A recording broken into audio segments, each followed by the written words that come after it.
آداب، میں ہوں وسعت اللہ خان اور میرے ساتھ ہیں زرار کھڑو اور شاہزیب جیلانی۔ لگ رہا ہے کہ جنگ کا محاذ خلیج سے نکل کے بحیرہ ہند تک پھیل گیا ہے۔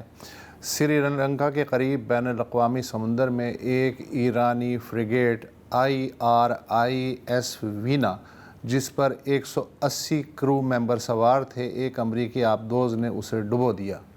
سری لنکا کی بحریہ نے 32 شدید زخمی کرو ممبرز کو بچانے کی تصدیق کی ہے، جبکہ سمندر سے اب تک 87 لاشیں نکال لی گئی ہیں۔ ابھی بھی درجنوں کرو ممبرز لاپتہ ہیں۔ بھارت کی نیول ویسٹرن کمانڈ کا کہنا ہے کہ یہ ایرانی فریگیٹ مشترکہ جنگی مشقوں میں حصہ لینے کے لیے یہاں 17 فروری کو آیا تھا۔ ملن 2026 نامی یہ مشقیں اڑیسہ کے ساحلی مرکز وشاکھاپٹنم میں منعقد ہوئی تھیں اور اس کے بعد ایرانی فریگیٹ وطن واپس جا رہا تھا۔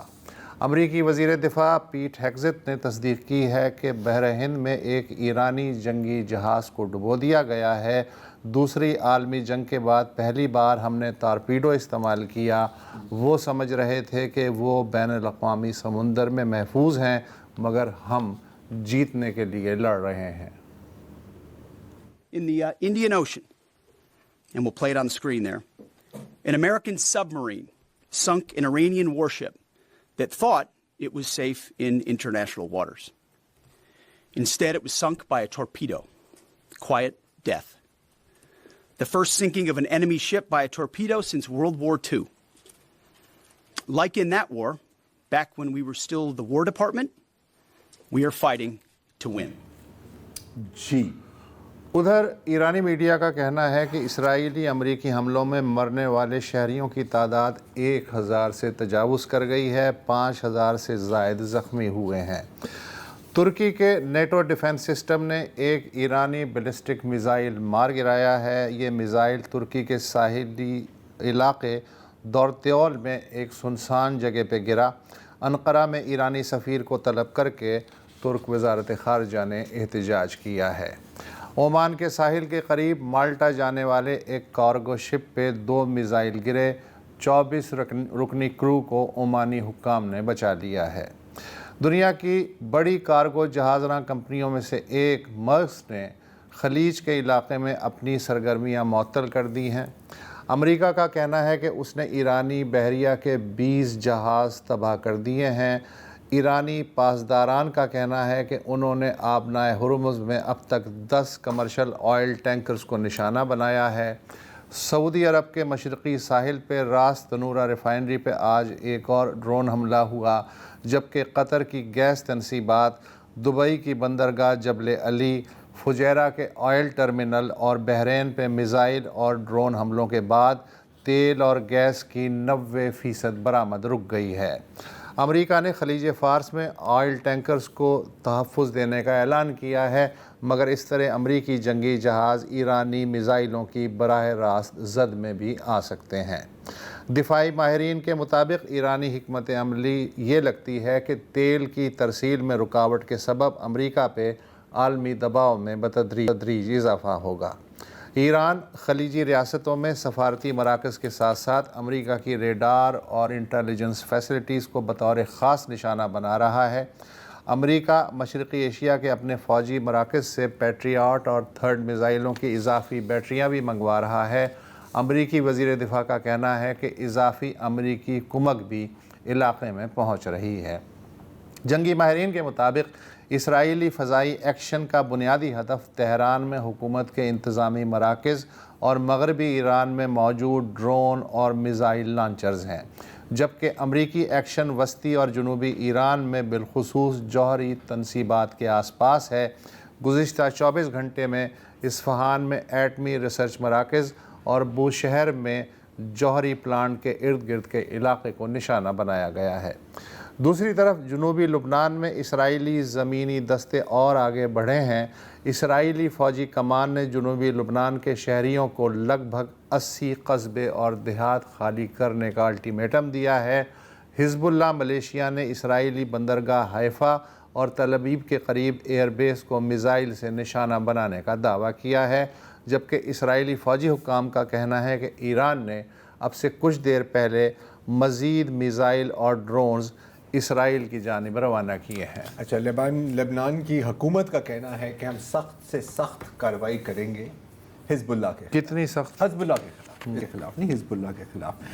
کہاں سے آغاز کرنا چاہیے؟ اتنا کچھ ہو رہا ہے، لیکن دیکھیں میں جانتا ہوں کہ کوئی اصول نہیں ہے اور کوئی قوانین نہیں ہے، کوئی قاعدے نہیں ہیں اس دنیا میں، اگر کبھی تھے، لیکن اس طرح ایک شپ، مانا کہ آپ کی جنگ چل رہی ہے، لیکن انٹرنیشنل واٹرز میں اس کو اس طرح اور فخر کے ساتھ کہنا کہ جی ہم نے اس طرح سیکنڈ ورلڈ وار میں ہوتا تھا، سیکنڈ ورلڈ وار میں ہوتا تھا، بالکل اٹ واز اے کمپلیٹ، وہ تو ورلڈ وار تھی نا یار۔ لیکن اور یہ بھی مجھے تھوڑا سا شک ہے، کیونکہ انڈین نیوی نے ان کو انوائٹ کیا تھا، اور انڈیا اور اسرائیل کے جو تعلقات ہیں وہ آپ کے سامنے ہیں۔ اب مجھے نہیں پتا کہ وہاں سے کوئی انٹیلیجنس شیئرنگ ہوئی ہے یا نہیں ہوئی ہے، لیکن ابھی میں ایک چیز دیکھ رہا تھا اسرائیلی ٹیلی ویژن پر، نہیں کہ کسی بھی جہاز کی ٹریکنگ کرنا کوئی اتنا مشکل کام نہیں ہے۔ شاہزیب، آپ کچھ کہنا چاہیں گے یہ جو سب مرین وارفیئر؟ میں یہ کہہ رہا تھا ہاں کہ یہ جو تھیٹر آف وار ہے وہ ہم دیکھ رہے ہیں کہ دنوں کے اندر کتنا یہ ایکسپینڈ کرتا جا رہا ہے نا۔ یہ دو ملکوں کی تو لڑائی ہے نہیں، یہ پورے خطے میں چل رہی ہے، لیکن اب انڈو پیسفک میں جا کے کارروائی کرنا ایک ایسے جہاز پہ جو براہ راست ملوث نہیں تھا، اور یہ سری لنکا کا ایکسکلوسیو اکنامک زون ہے جس میں انہوں نے یہ کارروائی کی، اور جس طرح آپ نے بھی کہا کہ بڑے فخر سے انہوں نے بتایا کہ جی کہ یہ ہم نے کیا ہے۔ اچھا، انٹرنیشنل واٹرز میں مطلب عالمی پانیوں میں فریڈم آف نیویگیشن تو ہوتا ہے، لیکن اس طرح کی کوئی گارنٹی نہیں ہوتی کہ کوئی باہر سے کوئی حملہ جو ہے وہ نہیں ہو سکتا، حالانکہ غلط سمجھا جاتا ہے، نہیں ہوتا، لیکن امریکہ نے کہا کہ فخریہ طور پہ کہا کہ دوسری جنگ عظیم کے بعد ہم نے پہلی مرتبہ ٹورپیڈو استعمال کر کے اس کو نشانہ بنایا۔ 180 سیلرز یا نیوی کے لوگ اس پہ سوار تھے، اور حالانکہ اب بندہ عالمی قانون کی کیا بات کرے، لیکن تھوڑا بہت جو میں نے دیکھا ہے جنیوا کنونشن بیچارہ ارریلیونٹ ہے، لیکن اس میں بھی یہ کہا گیا ہے کہ جب ایک دشمن ملک پہ کے جہاز پہ آپ حملہ کریں اور جب وہ ڈوب رہا ہو تو آپ پہ یہ پابند ہے کہ اس کے جو لوگ ہیں ان کے سروائیول میں یا ان کے ریسکیو اینڈ سرچ آپریشن میں آپ کو رول پلے کرنا ہے اور ان کو پھر زمین پہ لے کے آنا ہے۔ ظاہر ہے کہ یہ امریکیوں نے جو کام کیا، یہ سب مرین نے، انہوں نے حملہ کیا، انہوں نے جہاز کو ڈوبتے ہوئے دیکھا اور وہ وہاں سے نکل لیے۔ ان کو جو کرو کو بچانے کی ذمہ داری لی وہ سری لنکن نیوی نے لی، اور جیسا کہ ہم نے ابھی تک رپورٹس آ رہی ہیں صرف 32 کو شدید حالت میں انہوں نے کیا ہے، باقی ابھی تک ان اکاؤنٹڈ فار ہیں۔ سو اپنی نوعیت کا یہ ایک بہت ہی سگنیفیکنٹ وہ ہے۔ اور نیوی کے حوالے سے ہم نے کل ٹرمپ صاحب کو بھی سنا، وہ بار بار کہہ رہے تھے کہ ایرانین نیوی کی جو ہے ہم کمر توڑ دیں گے، ہم ایسا کر دیں گے۔ آج جو امریکی سینٹ کام کا بیان سامنے آیا ہے اب سے کچھ دیر پہلے، انہوں نے دعویٰ کیا ہے کہ 20 ایرانین نیوی کے ویسلز کو ہم نے نشانہ بنایا ہے۔ اس کا ہیڈ کوارٹر جو ہے ایرانین نیوی کا وہ ہے کوراک نیول بیس اور بندر عباس۔ اس کے آس پاس کی اب جو لوگ اس کو ڈبل چیک کرتے ہیں، ویریفائی کر رہے ہوتے ہیں، انہوں نے سیٹلائٹ امیجری جو ریلیز کی ہے تو کم از کم 11-12 کی تو تصدیق ہوئی ہے کہ ڈیفینیٹلی جو ایرانین بحری جہاز ہیں، جنگی جہاز ہیں، ان پہ حملے ہوئے ہیں۔ ابھی جو دعویٰ کر رہا ہے امریکہ وہ یہ کہ آبنائے ہرمز میں، گلف آف عمان میں، عریبین گلف میں ایک بھی وہ کہہ رہے ہیں کہ ایرانین جنگی ویسل جو ہے وہ موجود نہیں ہے، اور اگر نظر بھی آئے گا تو ہم اس کو اڑا دیں گے۔ سو اب یہ دعویٰ ہے امریکہ کا، ظاہر ہے کہ اس جنگ میں بہت ساری مس انفارمیشن ڈس انفارمیشن بھی ہے، لیکن جس طرح کی انہوں نے یہ جا کے کارروائی کی ہے اس سے لگتا ہے کہ یہ بہت ڈٹرمنڈ ہیں۔ وہ خود کہہ رہے ہیں کہ ہم نے 2000 حملے ابھی تک کیے ہیں اوور آل ایران میں مختلف جگہوں پہ، اور اس میں یہ جو ویسلز کی تباہی ہے یہ بھی اسی کا حصہ ہے۔ جی، اور دیکھیں یہ جس طرح چل رہے ہیں، اگر کوئی ان کو روکے گا نہیں تو یہ ایسے ہی چلتے رہیں گے اور کوئی روکنے والا ہے نہیں۔ جہاں تک کہ ہم نے بات کی بین الاقوامی اصول کی، قوانین کی، جنیوا کنونشن کی، اگر فرض کریں کہ یہ کسی ایرانین سب مرین نے کسی امریکن شپ پر بین الاقوامی اس وقت سارے آپ کا یورپ کی، یہ دیکھیں سر ہم تو بولتے تھے آپ کو۔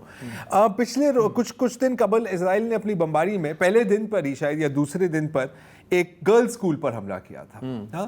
150 سے زائد، میرا خیال ہے کہ اب تو شاید تقریباً 200 تک، 185۔ آپ سوچیں، فرض کریں کہ اسرائیل نے ایران نے اس طرح کا حملہ کیا ہوتا، اس وقت کیا ہوتا، نیوکلیئر بام چل گئے ہوتے.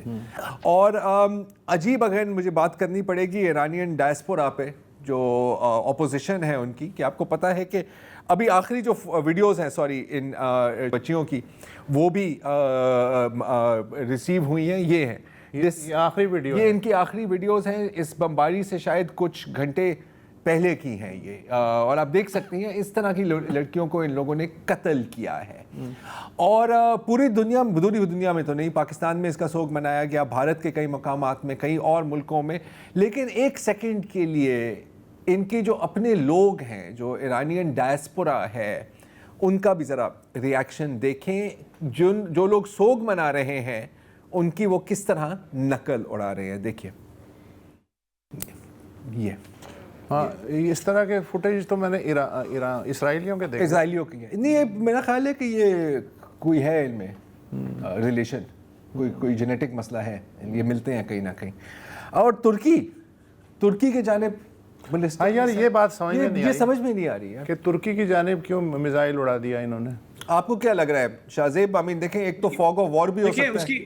ہاں اس کی ہم کل جیسے ہم بات کر رہے تھے، بلکہ آپ ہی شاید کر رہے تھے کہ when we were looking at کہ how Iranian military is responding، تو جو اب تک بات سمجھ میں آئی ہے، no one really knows what's going on، لیکن جو اب تک سمجھ میں آئی ہے وہ یہ کہ انہوں نے ڈی سینٹرلائز کیا ہوا ہے سارا سسٹم. اور انہیں جب یہ پتا تھا کہ جو بھی ان کی وار پلاننگ تھی کہ اگر یہ ہوتا ہے جو ہو چکا ہے، تو سینٹرل کمانڈ سٹرکچر تو کوئی ہے نہیں کہ کوئی بندہ کہیں سے احکام جاری کرے گا، کوئی میٹنگ ہوگی. انہوں نے اپنے فیلڈ کمانڈرز کو بارڈر کے مختلف علاقوں میں انہوں نے ان کو ایک اٹانومی دی ہوئی ہے کہ ٹارگٹس آپ سلیکٹ کریں گے اور آپ خود ڈیسائیڈ کریں گے آپ نے کب کرنا ہے. تو جیسے عمان والا جو ہوا تو وہ سمجھ میں نہیں آیا کہ بھئی وہ تو میڈیٹ کر رہے تھے، وہ تو آپ کی سائڈ پر ہیں، ان کو آپ نے کیوں کیا. تو ایران سے جو جسٹیفیکیشن آئی وہ یہی تھی ان کے ایک اعلیٰ عہدیدار کی کہ جی کہ ہو سکتا ہے کہ کمانڈرز جو ہے وہ خود کر رہے ہیں. یہ ٹرکی والا بھی it is quite possible, I mean to determine کہ آپ نیٹو کو کیسے آپ انوالو کرنا چاہ رہے ہیں. تو اٹ ڈزنٹ میک سینس، لیکن یہ فاگ آف وار ہے، اس میں تو کچھ بھی ہو سکتا ہے. گائیڈنس سسٹم بھی غلط ہو سکتا ہے. کئی پاسبلٹیز. بھائی جان، ایمونیشن سسٹم بہت تیزی سے خرچ ہو رہا ہے، یعنی 4 دن میں جتنا ایمونیشن سسٹم خرچ ہو گیا ہے کم از کم امریکہ کا، انہیں شاید توقع نہیں تھی، انہوں نے کوئی پہلے سے انتظام نہیں کیا تھا، لہٰذا اب وہ تھرڈ اور پیٹریاٹ بیٹریاں جو ہیں وہ ادھر ادھر سے اکٹھی کر رہے ہیں. جی یہ بھی ہے. کل کی ہی بات ہے کہ ٹرمپ کی جو ایڈمنسٹریشن کے جو آفیشلز ہیں انہوں نے باقاعدہ ایک وہ ان کیمرہ سیشن میں اس بات کا اقرار کیا ہے کہ جی ایک سب سے بڑا مسئلہ ہمارے ہیں ایران کے شہید، ہاں، کہ ہمارے پاس اتنے انٹرسیپٹر نہیں، ہم ان کو روک نہیں پا رہے، اور it is more bigger problem than anticipated, یہ کہہ رہے ہیں. اچھا، ابھی قطر کی کچھ میں امیجز دیکھ رہا تھا کہ جو امریکن فوج ہے قطر میں، وہ اب پرانے انٹرسیپٹرز استعمال کرنے لگ گئے ہیں. مطلب جو پرانا سٹاک پڑا ہوا تھا نا سن 2000 کا، مطلب 26 سال پرانے انٹرسیپٹر، یوزول جو لائف ہوتی ہے انٹرسیپٹر کی وہ میکسیمم 15 سال کی ہوتی ہے. اب کیا اس کا مطلب ہے کہ جو جدید مال ہے وہ اپنے ریزرو میں رکھا ہوا ہے، یا پھر آپ کا مال ہی ختم ہو گیا؟ اتنا تو ہم جانتے ہیں کہ قطر اور باقی جتنی بھی خلیجی ریاستیں ہیں وہ یوں کر رہے ہیں کہ سر ہماری باری کب آئے گی، آپ نے تو سارا مال اسرائیل کو دے دیا ہے، کیا مطلب کیا میں اتنا برا ہوں ماں؟ یہ والا وہاں پہ چل رہا ہے. بہرحال فی الحال وقفہ لے لیں اور اس کے بعد ہم دیکھتے ہیں کہ ایرانی کردوں کو کیوں ایکٹیویٹ کیا جا رہا ہے.